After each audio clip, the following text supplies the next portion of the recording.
Assalamualaikum warahmatullahi wabarakatuh. Ikhwan fillah semuanya yang sedang menyimak video ini, berjumpa lagi bersama saya di channel Sajian Islam, yang mana pada kesempatan kali ini saya akan menyajikan sebuah video perdebatan antara gurunda kita Ustadz Zuma dengan seorang pendeta. Untuk pembahasan dalam video ini yaitu mengenai konsep ketuhanan dari sudut pandang yang berbeda. Mari kita dengarkan argumentasinya secara utuh sebelum kita mengambil kesimpulan. Oke, nggak perlu lama-lama, langsung saja kita simak videonya. Kalimatullah itu adalah kalimat Allah, seruan Allah, instruksi Allah, kehendak Allah. Gimana? Bukan firman Allah.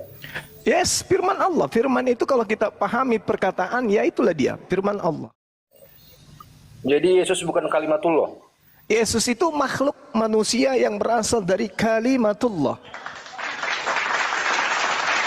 Berarti kan dia firman Allah gitu. Benar, kita semua ini adalah firman Allah. Tak Iya. ada makhluk di atas muka bumi ini yang bukan firman Allah semuanya.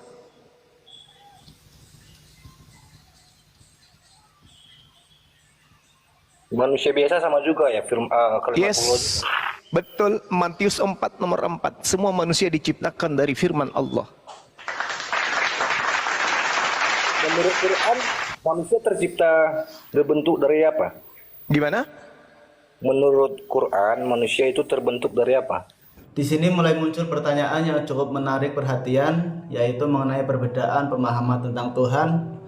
Untuk kalimat seperti ini memang sering terjadi dalam sebuah perdebatan, yang mana ini biasanya menjadi titik awal sebuah perdebatan yang cukup panjang. Semua manusia itu asal mulanya adalah tanah, termasuk Nabi Isa alaihissalam.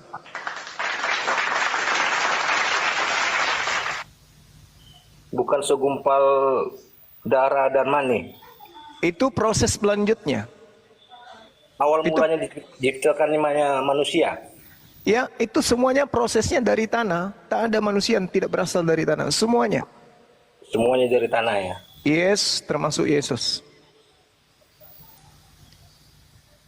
Ya, secara daging ya, dia kalau ibaratnya dia nanti dia mati ya menjadi tanah.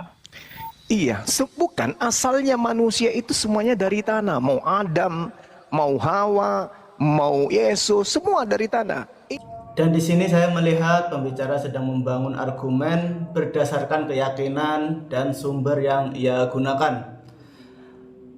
Penting bagi kita untuk memahami konteks secara keseluruhan dalam pembahasan ini agar kita tidak salah paham ya. Inna masalah Isa indallah kamathali Adam khalaqahu min turab. Semua dari tanah. Tak ada yang dari angin, tak ada. Asal mula penciptaan manusia itu dari tanah semuanya. Adam dari tanah, kita dari tanah, ayah kita dari tanah, Yesus dari tanah. Kenapa dikatakan dia dari kalimatullah? Maksudnya kehamilan Maria itu berasal dari kehendak Allah, dari firman Allah, dari instruksi Allah, bukan dari sperma laki-laki. Itu maksudnya. Bukan dari kehendak seorang manusia atau dua orang manusia. Yuk, mari kita yuk untuk bikin anak. Bukan. Seperti kita ini berasal dari kehendak orang tua kita. Orang tua kita bercumbu, kita ada. Tapi kalau Isa, Yesus itu berasal dari kalimatullah, berasal dari kehendak. Nah, pada bagian ini diskusi mulai masuk ke inti persoalan. Biasanya di sini masing-masing narasumber mulai menunjukkan bagaimana dasar dalam berlogika dan menunjukkan dalil yang mereka yakini dalam beragama masing-masing. Makanya ketika malaikat Roh Kudus datang kepada Maryam, ditanyakan oleh malaikat Jibril kepada Maryam, apa kata Maryam? Bagaimana mungkin aku hamil? Bagaimana mungkin kata kata Maryam? Qalat rabbi anna yakunu li waladu wa lam yamsasni bashar. Bagaimana mungkin aku akan mempunyai anak padahal tidak ada seorang laki-laki pun menyentuhku? Qala kadzalikillahu yakhluqu ma yasha. Kemudian malaikat ini berkata kepada Maryam, demikianlah Allah menciptakan apa yang Allah kehendaki. Idza qada amran fa innama yaqulu lahu kun fayakun. Apabila Allah hendak menetapkan sesuatu, dia hanya berkata kepadanya jadi, maka jadilah. Hamil, maka hamil. Menarik untuk diperhatikan bahwa perdebatan seperti ini bukan hanya soal menang ataupun kalah, namun bagaimana sebuah argumen dijelaskan dan dipertanggungjawabkan. Maka kehamilan Maria bukan dari hasil tapi dari hasil kehendak kun fayakun. Makanya Nabi Isa disebut berasal dari kalimatullah. Bukan berarti firman itu jadi Tuhan, firman itu menjadi daging lalu jadi Tuhan, bukan. Tapi Yesus Gimana? berarti Yesus manusia yang suci. Ya betul, karena itulah dia haram hukumnya dibunuh di atas tiang salib, karena dia adalah manusia suci. Gak boleh, haram hukumnya. Makanya saya katakan tadi sore kepada beberapa orang Kristen, yang Kristen sembah selama ini selama 2000 tahun itu adalah iblis.